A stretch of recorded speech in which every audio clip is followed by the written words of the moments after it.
Baik, Assalamualaikum warahmatullahi wabarakatuh.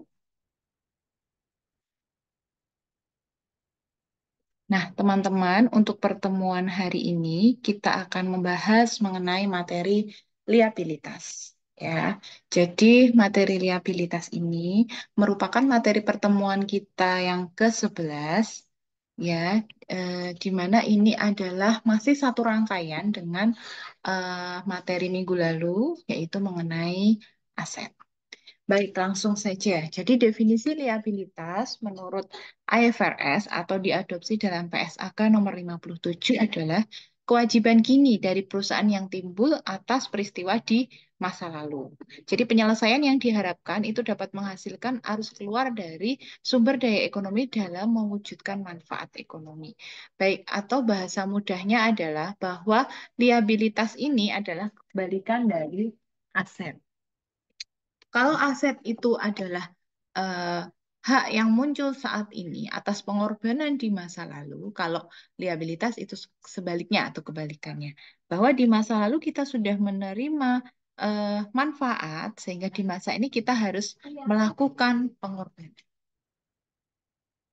Nah, liabilitas dalam akuntansi ini tidak terlepas dari apa namanya persamaan dasar akuntansi. Kalau kita ingat pada materi-materi awal di mata kuliah akuntansi pengantar itu kita dikenalkan dengan istilah persamaan dasar akuntansi, di mana komponen penyusunnya adalah aset ya sama dengan liabilitas plus ekuitas. Ini dalam asumsi perusahaan tidak melakukan kegiatan operasi sama sekali. Tapi nanti kalau perusahaan melakukan kegiatan operasi dalam 1 tahun, akan muncul akun pendapatan dan beban. Ya, jadi dari definisi atau persamaan akuntansi, persamaan dasar akuntansi di atas, kita bisa lihat. Aset sama dengan liabilitas plus ekuitas. Artinya apa? Bahwa setiap hak yang dimiliki perusahaan atas aset itu didanai dari liabilitas atau ekuitas. Ya, dan atau. Ya. Jadi, semisal Bu, perusahaan itu eh, apa namanya? eh, sumber pendanaan perusahaan itu hanya berasal dari liabilitas. Apakah mungkin? Sangat mungkin. Jadi nanti untuk persamaan dasar akuntansinya adalah aset sama dengan liabilitas saja. Atau perusahaan sama sekali tidak punya utang, Bu, tidak punya liabilitas. Berarti aset sama dengan ekuitas. Nah, di mana kita bisa melihat susunan komponen dari persamaan dasar ini? Ini ada di laporan apa? Neraca. Ya, jadi aset itu ada di sisi aktiva, sedangkan liabilitas dan ekuitas itu ada di sisi pasif. Ya, aset menunjukkan kekayaan perusahaan, sedangkan liabilitas dan ekuitas ini menunjukkan sumber pendanaan dari perusahaan tersebut. Nah, konsep liabilitas ini berbeda dengan beban. Ya, perbedaannya di mana? Jadi kalau beban adalah pengeluaran yang dilakukan ya entah sekali atau periodik dalam rangka menghasilkan pendapatan dan dilaporkan di laporan laba rugi. Jadi itu bedanya. Jadi kalau beban itu pengeluaran yang kita lakukan yang biasanya nilainya kecil dilakukan secara periodik ya atau dilakukan di awal ya eh, untuk menghasilkan pendapatan. Ya, misalnya kita membayar beban sewa. Ya, kita membayar beban sewa, kemudian imbal baliknya kita akan mendapatkan aset. Ya. Nah, asetnya berupa apa? Berupa hak untuk menempati suatu bangunan tertentu. Atau membayar beban gaji. Nah, sebagai imbal baliknya kita akan mendapatkan tenaga kerja. Ya, itu dilaporkan di laporan laba rugi. Sedangkan liabilitas ya adalah utang yang harus dibayar pada saat jatuh tempo dan dilaporkan di neraca di sisi pasif. Nah, jadi perbedaan mendasarnya adalah beban itu dikeluarkan atau dibayarkan. Jadi di sini ada jumlah uang kas atau pengorbanan yang muncul di awal dulu. Itu kalau beban. Ya, pengorbanannya di awal. Sedangkan liabilitas itu terbalik. Ya, jadi kita menerima manfaat dulu, baru melakukan pengorbanan di akhir. ya. Sehingga ini ada kata-kata utang yang harus dibayar pada saat jatuh tempo. Misalnya, kita bisa lihat nanti ada banyak contoh di belakang ya. Ini saya berikan satu contoh, misalnya utang sewa atau utang gaji, ya, di mana karyawan kita bekerja di perusahaan kita ya, karyawan, kemudian gaji dibayar pada setiap akhir bulan atau awal bulan berikutnya. Berarti kita sudah menerima manfaat dari mereka bekerja di tempat kita. Kita sudah dapat kerja, tapi belum kita bayarkan, sehingga memunculkan utang. Kapan bayarnya? Nanti pada saat jatuh tempo, tanggal mereka gajian. Ya. Dilaporkannya di mana? Di neraca. Ya, dari di neraca kita harus mengakui adanya utang gaji di sisi pasif. Kemudian jenis-jenis liabilitas. Yang pertama ada liabilitas lancar, ya, di mana liabilitas ini muncul dengan karakteristik ya, dia jatuh tempo dalam waktu kurang dari 1 tahun. Sedangkan kewajiban tidak lancar atau kewajiban jangka panjang adalah kewajiban yang jatuh temponya itu lebih dari 1 tahun. Kemudian juga ada kewajiban kontingensi, yaitu kewajiban yang muncul karena adanya kejadian-kejadian luar biasa atau uncontrollable. Oke, untuk kewajiban lancar, tadi definisi sudah ya. Contohnya di sini yang pertama ada utang dagang. Ya, jadi utang dagang itu adalah semacam kita membuat janji tidak tertulis, ya, perjanjian informal dengan pihak lain bahwa saya punya utang kepada Anda, ya, atau kepada perusahaan Anda, ya, senilai sekian rupiah akan saya bayar dalam jangka waktu yang ditentukan. Biasanya waktunya singkat. Kenapa? Karena untuk menghindari adanya risiko. Ya, biasanya waktunya singkat dan nominalnya pun tidak besar. Dan biasanya dilakukan untuk transaksi yang sering terjadi. Ya, jadi misal saya punya supplier. Ya, saya sering tiap hari punya saya sering ngambil barang dari supplier saya. Dari supplier tersebut ambil barang, eh, uangnya kurang ya, uangnya saya kurang nih, kurang berapa? 500.000. Misal transaksinya besar, kurang 500.000. Artinya jumlah itu tidak terlalu signifikan. Saya bayar kapan? Besok ya, pada saat saya mau ngambil barang lagi atau kulak lagi di tempat supplier tersebut. Jadi biasanya berupa janji lisan saja, informal. Gitu ya. Nah, sementara bagaimana Bu kalau saya pengen mengadakan perjanjian utang dalam jumlah yang besar, temponya agak panjang, ya. Biasanya menggunakan perjanjian tertentu. Nah, kita lihat kalau temponya kurang dari setahun, itu masuk dalam utang wesel. Jadi perjanjian dengan utang wesel itu lebih formal daripada utang dagang. Dia ada uh, dokumen tertulisnya ya, dan bermaterai bahwa ada kewajiban dari pihak A kepada pihak B untuk melunasi utangnya ya pada tanggal jatuh tempo sekian, kurang dari setahun ya, dan nominal sekian. Berikutnya adalah utang dividen. Jadi utang dividen itu biasanya muncul pada saat perusahaan mulai mengumumkan adanya dividen. Mereka akan membagikan dividen pada tanggal sekian bulan sekian. Kepada siapa? Kepada para pemegang sahamnya atau investornya. Dari situlah utang dividen muncul. Nah, kapan utang dividen ini akan didebet ya atau dijurnal balik itu pada saat uh, perusahaan membayarkan dividen. Ya, jadi munculnya itu pada saat diumumkan dan uh, berakhirnya utang dividen ini lunas pada saat dibayarkan. Karena biasanya memang ada tenggang waktu antara pengumuman dividen dengan waktu pembayaran dividen. Berikutnya utang pajak. Ya, jadi pajak itu sendiri kan bermacam-macam ya. Sementara pembayaran pajak itu sudah ditentukan waktunya oleh regulator atau pemerintah. Jadi misalnya untuk bayar pajak kendaraan ya, itu kan tergantung dari kapan eh, batas waktu apa namanya eh, pajak kendaraan itu berakhir. Jadi biasanya tahunan ya untuk pajak.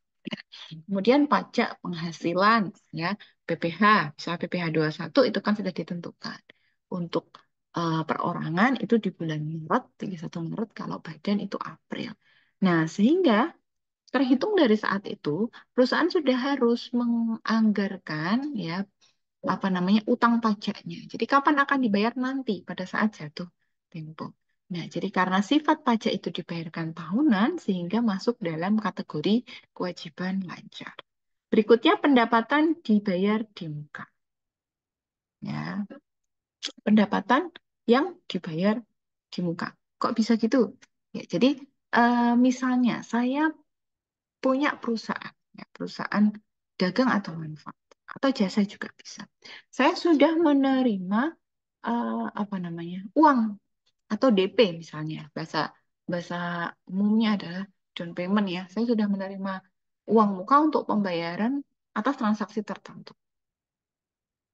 Kita terima nggak uangnya? Atau nggak usahlah nanti saja, nanti saya ribet nyatatnya. Kan nggak, tetap uang itu kita terima, tapi untuk penyelesaian pekerjaan atau penyelesaian jasa itu akan dilakukan di akhir. Kita diberikan tempo. Sehingga uang yang kita terima tersebut kita catat sebagai utang. Ingat, bukan sebagai kas, tapi sebagai hutang. Hutang kita kepada pihak lain. Ya, memang ada uang kas ya. Di situ kita menjurnalnya adalah kas kita debit. Tapi ingat, rekening rekening lawannya adalah utang ya, utang pendapatan ya atau utang jasa ya atau apapun ya. Di mana itu mengartikan bahwa kita masih punya tanggungan, kita masih punya utang yang harus diselesaikan kepada pihak lain. Nah, kalau jatuh temponya kurang dari 1 tahun, maka masuk dalam kewajiban lancar. Berikutnya, jenis kewajiban yang kedua adalah kewajiban tidak lancar. Ya, jadi untuk kewajiban tidak lancar atau kewajiban jangka panjang ini periodenya lebih dari 1 tahun. Biasanya dilakukan oleh perusahaan dalam rangka mengembangkan bisnis atau investasi. Ya, jadi kewajiban tidak lancar ini biasanya memang sengaja dilakukan oleh perusahaan. Jadi perusahaan memang sengaja ya, sengaja melakukan utang untuk dia memikirkan bagaimana caranya untuk mengembangkan usahanya. Ya, karena gini, utang itu tidak harus selalu dikonotasikan dengan sesuatu yang negatif. Ya, kenapa begitu, Bu? Bukankah kalau perusahaan itu utangnya banyak, tandanya dia tidak sehat? Tidak, ya. Nanti ada ya di analisis rasio kita bahas. Jadi pada umumnya perusahaan itu di awal, di tahapan growth atau dia perusahaan startup, itu akan banyak menggunakan modalnya. Ini ada di teori packing order teori. Dia akan menggunakan modal internalnya dulu. Ya, banyak kan di situ. 100%, 80 sampai 100% pakai modal sedikit. Nanti ketika di tahapan growth kemudian mature, dia semakin matang, dia akan membutuhkan dana tambahan untuk mengembangkan usahanya. Ya, dana tambahan itu tidak harus berasal dari modal. Ya, dia sudah tidak mampu lagi mencukupi dengan modal karena sudah dipakai ya, digunakan untuk kegiatan operasional. Sehingga dia membutuhkan tambahan dana ya, salah satunya dari utang. Berarti salah banyaknya ada banyak. Salah satunya dari utang. Utangnya apa misalnya, Bu? Bisa dengan utang obligasi. Jadi dia mengeluarkan surat utang, ya utang obligasi namanya, untuk dia jual di bursa. Jadi obligasi ini atau surat utang ini dijual di bursa efek. Ya, jadi ini beda dengan saham ya. Kalau utang utang obligasi nanti di akhir periode kita harus melunasi kewajiban kita kepada para pemegang obligasi. Itu ya obligasi. Atau utang yang kedua, ini saya baliknya, adalah utang hipotek. Jadi kalau utang hipotek itu kita melakukan utang dengan menjaminkan aktiva tetap. Ya, contoh aktiva tetapnya itu macam-macam dan biasanya yang tidak bergerak atau aktivanya itu bersifat tetap ya, atau yang dia paling sifatnya paling unliquid. Misalnya apa Bu? Misalnya ada tanah, bangunan, pabrik. Nah, itu bisa dijaminkan dalam utang hipotek. Kemudian jenis kewajiban yang ketiga adalah kewajiban kontingensi, yaitu kewajiban yang muncul akibat kejadian yang luar biasa dan atau uncontrollable dan tidak dicatat dalam laporan keuangan. Ya, jadi kenapa tidak dicatat? Ingat bahwa dalam akuntansi atau laporan keuangan kita harus sebisa mungkin mengurangi yang namanya faktor ketidakpastian. Ya, tapi kita diperkenankan menggunakan asumsi-asumsi. Nah, untuk kontingensi ini sifatnya sangat tidak pasti ya, bisa terjadi, bisa tidak. Ya. Nah, untuk syarat dapat diakui atau dilaporkan dalam laporan keuangan itu ada dua. Yang pertama, kewajiban itu berpotensi, sangat-sangat berpotensi untuk terjadi. Atau kekayaan perusahaan itu telah digunakan atau telah dikorbankan. Ya, jadi sudah ada kepastian, ya, sudah ada klaim atas kewajiban tersebut. Dan kedua, kewajiban itu harus harus dapat diukur secara moneter. Oke, contohnya apa, Bu? Untuk kewajiban kontingensi, yang pertama adalah gugatan kerusakan produk. Ya, misalnya ada klaim dari apa namanya pihak lain bahwa ini saya membeli produk di tempat Anda. Ini mirip dengan garansi pembelian. Saya membeli produk di tempat Anda. Ternyata produknya rusak nih dan bukan karena kesalahan saya atau memenuhi syarat dan ketentuan yang telah ditetapkan. Oke, kita bisa memberikan produk pengganti. Ya, misalnya itu produk pengganti. Ada terjadi gugatan benar-benar muncul ya. Oh, saya mengeluarkan dalam tahun ini mengeluarkan produk sekian batch totalnya adalah eh, 5.000 produk, 5.000 unit. Ternyata ada gugatan. Berapa gugatannya? Tiga. Oke, tiga dari 5.000. Tiga itulah yang akan kita catat. Ya, kita akui dalam laporan keuangan. Yang kedua adalah garansi pembelian. Nah, kalau garansi ini juga semacam ini ya, sesuatu yang tidak dapat kita prediksi. Berapa persentasenya, berapa jumlah yang benar-benar mengklaim garansi tersebut, itu tidak bisa. Tapi di awal kita bisa menganggarkan semacam biaya garansi.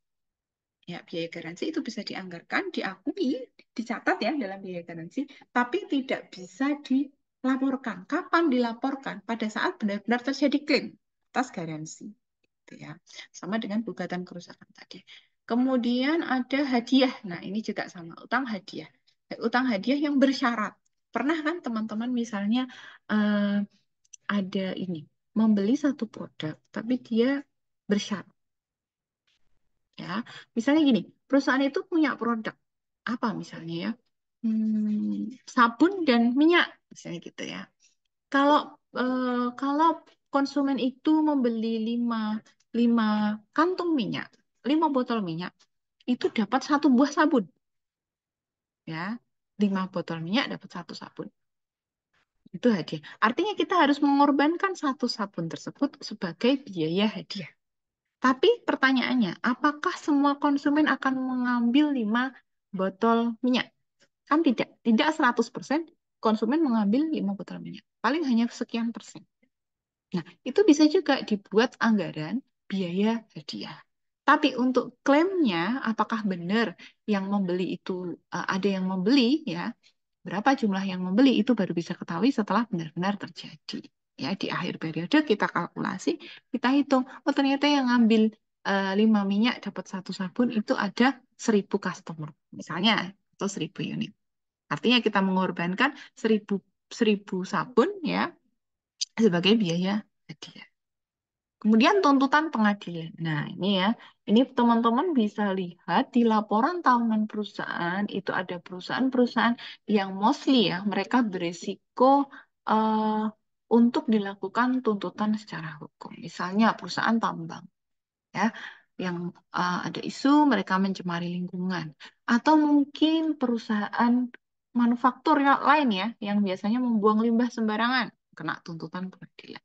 Perusahaan rokok, ya. Oke, misalnya seperti itu. Jadi, apabila tuntutan pengadilan itu sudah apa ya memasuki tahap putusan, ya, di mana itu sudah mulai dapat kita prediksi ya bahwa perusahaan ini akan kalah. Jadi auditor ini nanti beratnya di situ. Dia harus memprediksi kira-kira perusahaan ini gimana ke depannya. Ya, oh, kira-kira perusahaan ini akan kalah dan menerima tuntutan dari pengadilan. Itu juga harus diakui sebagai liabilitas kontingent. Nah, kemudian analisis liabilitas ya, ini berkaitan dengan analisis rasio-rasio keuangan. Jadi analisis rasio keuangan itu lebih banyak menggunakan data-data kuantitatif dalam laporan keuangan, yaitu laporan laba rugi dan neraca, ya, di mana liabilitas ini merupakan salah satu komponen dari neraca, sehingga ikut digunakan dalam analisis.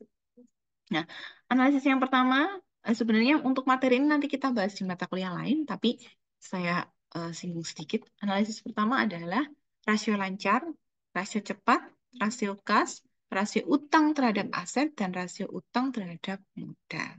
Nah, di sini saya akan bahas 2 rasio terakhir saja ya.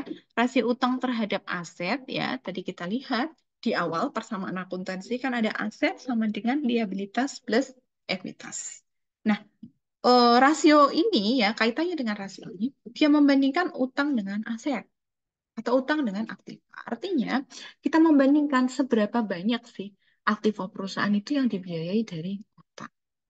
Semakin sedikit tentu semakin baik ya. Dan semakin banyak tentunya menunjukkan oh bahwa perusahaan ini ya sekian persen ya mostly ya di atas 50%. Perusahaan ini asetnya itu didanai dari pinjaman, dari utang, bukan dari kepemilikannya sendiri. Nah, nanti untuk apa namanya interpretasinya akan dibahas di mata kuliah yang lain. Kemudian rasio utang terhadap modal. Nah, di sini membandingkan mengenai struktur modal perusahaan. Kalau teman-teman pernah mendengar istilah struktur modal itu apa sih? Jadi struktur modal itu memperbandingkan atau proporsi antara utang dengan modal perusahaan yang membentuk pendanaan satu perusahaan tersebut. Ya, jadi kita lihat di sini utangnya perusahaan itu berapa persen dari modalnya? Atau proporsinya itu berapa? 50-50 kah? 30-70 kah? 10-90 kah? Ini bisa kita lihat dari rasio ini. Gitu ya. Oke.